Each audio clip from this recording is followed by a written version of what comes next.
$64 candles, broken websites, and a full-blown Montecito meltdown. Meghan Markle's dream of dominating the luxury lifestyle market just got royally crushed. And insiders say she's now seeing sabotage everywhere she looks, even if it doesn't exist. Meghan really thought this launch was going to be the moment, her big comeback. This was her "watch me dominate the luxury market" move. For weeks, she'd been dropping perfectly curated hints online, sunlit photos of her kitchen, gold-rimmed labels on jam jars, and those soft-focus video clips where everything looks like it smells expensive. Her brand, American Riviera Orchard, was meant to be her shiny reset button, a way to prove to the world, and perhaps to herself, that she could build an empire on her own terms. Then the order shipped, and the internet did what the internet does. It told the truth. The story of how this dream collapsed into a firestorm of paranoia, operational failure, and public humiliation is a cautionary tale for the ages. Before we dive into the details of the Wickless candle scandal, the alleged meltdowns, and the brutal numbers that tell the real story, it would mean the world to us here at the Ruby Report if you would hit that subscribe button and turn on notifications. You won't want to miss how this Hollywood dream turned into a royal nightmare. The moment Meghan saw Highgrove's Christmas candles trending, something inside her reportedly snapped. Highgrove, of course, is the brand associated with King Charles, representing the very institution she had fought so hard to escape. According to people who have worked with her, she didn't pause, she didn't breathe, and she certainly didn't consider that the timing of a royal holiday collection might be routine.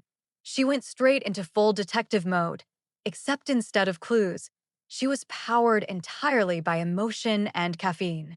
She reportedly marched around her Montecito kitchen, phone in hand, insisting that the palace had coordinated the entire thing just to humiliate her.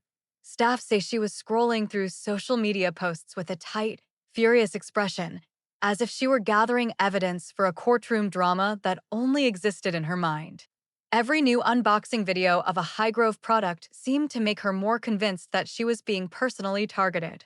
The questions came rapid fire. Why now? Why candles? Why right after my launch? No one could answer because there was no logical answer except for the obvious one she refused to hear. Highgrove, like most established royal merchandise lines, releases holiday collections every single year. It happens with the same seasonal precision as the turning of the leaves.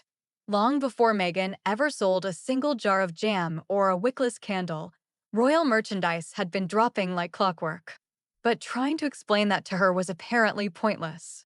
Anyone who attempted to gently suggest this was a coincidence allegedly got hit with the famous Markle stare, the cold, silent glare that warns you to shut up immediately before you find yourself on the outside.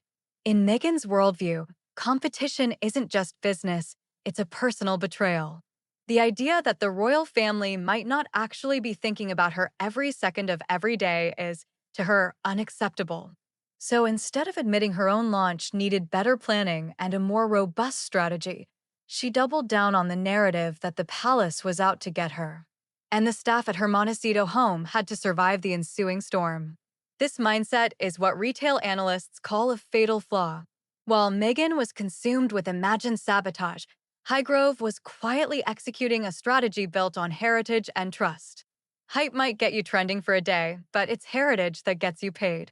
American Riviera Orchard launched like a celebrity parade, with glossy photos, curated gift baskets sent to influencers, and a massive social media buzz. It was all sparkle and aesthetic. But once the wickless candle chaos hit, something became painfully obvious. You can't just Instagram your way into a luxury empire. Meanwhile, Highgrove didn't do a single dramatic rollout. There were no countdowns, no moody lighting, and no Meghan-style handwritten notes. They just quietly stocked their shelves, the same way they've been doing for decades. And their products flew off those shelves. Because people weren't just buying a candle, they were buying the centuries of prestige, tradition, and trust behind it. This is where Meghan fundamentally miscalculated. She thought excitement equals loyalty. She thought virality equals credibility. She thought a pretty label was a substitute for a luxury product. But customers paying $64 for a single candle expect more than just vibes. They expect consistency, quality control, reliable customer service, and a brand that won't fall apart the second a TikTok review goes viral. Highgrove has that. It has generations of trust, a royal stamp of approval, and a built-in global audience that doesn't need to be convinced. Meghan has potential and a massive platform, but potential isn't enough when your product arrives without the one thing required to make it function: the wick. The reports of wickless candles were just the tip of the iceberg in a series of operational blunders that plagued American Riviera Orchard from the start. People who were anywhere near the Montecito mansion that week swear it felt like living inside a reality TV finale. Meghan didn't just react, she detonated. The moment the Highgrove product started circulating online, staff say the house flipped into full crisis mode. There were reports of doors slamming and footsteps echoing down the halls as Meghan paced, phone in hand, like she was preparing closing arguments for a trial only she knew was happening. She reportedly called team members nonstop, demanding explanations they simply didn't have. One poor assistant was said to be on 3 separate calls with her in a single hour, each one looping back to the same paranoid point. This timing isn't normal. Someone planned this. The chaos wasn't really about the candles, it was about a loss of control. Every time someone tried to gently point out that royal merchandise follows a predictable annual schedule, she allegedly shut them down before they could finish the sentence. Logic wasn't welcome. Reality was an interruption.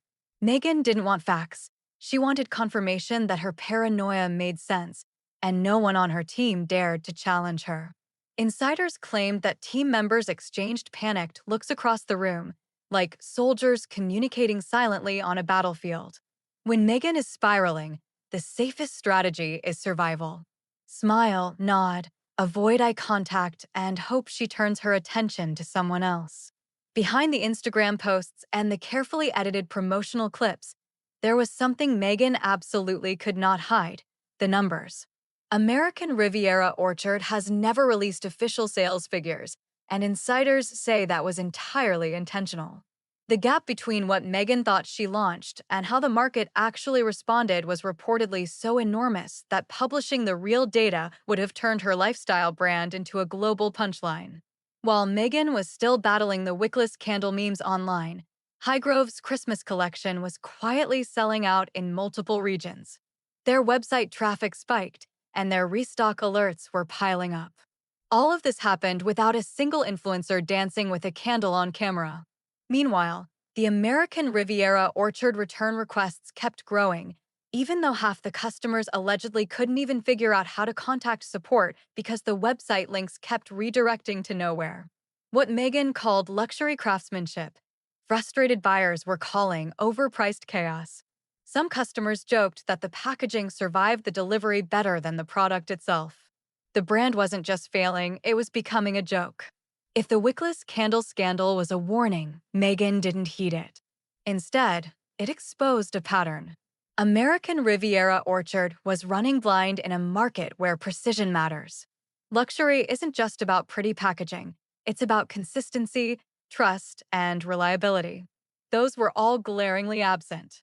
Sources close to Montecito paint a picture of repeated mishaps that would make any retail professional cringe.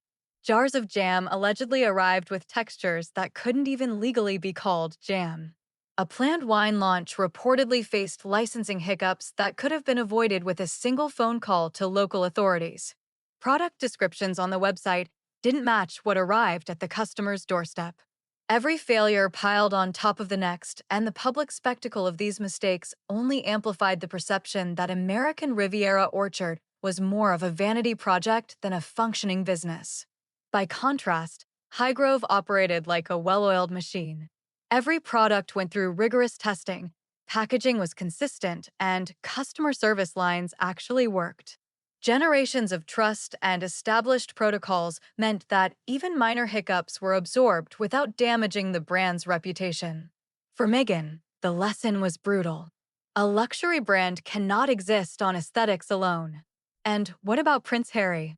Insiders describe him as trapped in a private hell of his own. He was reportedly caught between two impossible choices: witness the unraveling of the brand he helped champion, or contradict his wife and risk detonating yet another explosive argument. Sources say the Duke of Sussex saw the problems clearly. He understood that overpriced candles without wicks and a dysfunctional website were business failures waiting to happen. He knew that royal merchandise succeeds not because of drama, but because of trust and infrastructure. But he was powerless to intervene. Watching Meghan navigate her brand is like witnessing a masterclass in self-sabotage. Instead of learning from failures or building a system that actually works, she reportedly doubled down on grievance and personal vendettas. Her brand strategy now thrives not on product excellence, but on dramatized victimhood.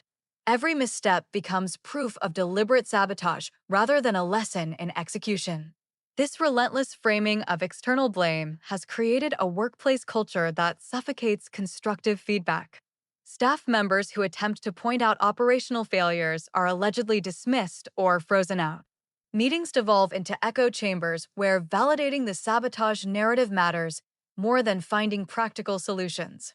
The result is a vicious cycle: ambitious launches, public failure, external blame, and no corrective action. The brand doesn't evolve, it just spirals. From a business perspective, this is fatal. Luxury customers do not buy chaos or emotion. They invest in reliability and trust. And just when it seemed American Riviera Orchard couldn't stumble any further, Meghan reportedly made what insiders call a strategic catastrophe of epic proportions. Her planned December 3rd Netflix release was scheduled mere days before Catherine, Princess of Wales's long-established, massively popular Christmas special at Westminster Abbey. The timing wasn't clever competition, it was amateur hour. Catherine's annual program is a beloved tradition, drawing millions of viewers. By placing her project directly in conflict, Meghan inadvertently guaranteed that her own content would be overshadowed almost immediately. Streaming executives at Netflix are said to have cringed. They expected a strategic rollout, but instead, they found themselves scrambling to adjust marketing plans as the inevitable audience collision loomed. The scheduling blunder wasn't sabotage from the outside. It was a textbook example of failing to understand the rhythm of your own market. The final blow isn't just lost viewers or dismal candle sales. It's the dramatic confirmation that American Riviera Orchard is a brand trapped in a cycle of chaos, a chaos that is entirely self-manufactured.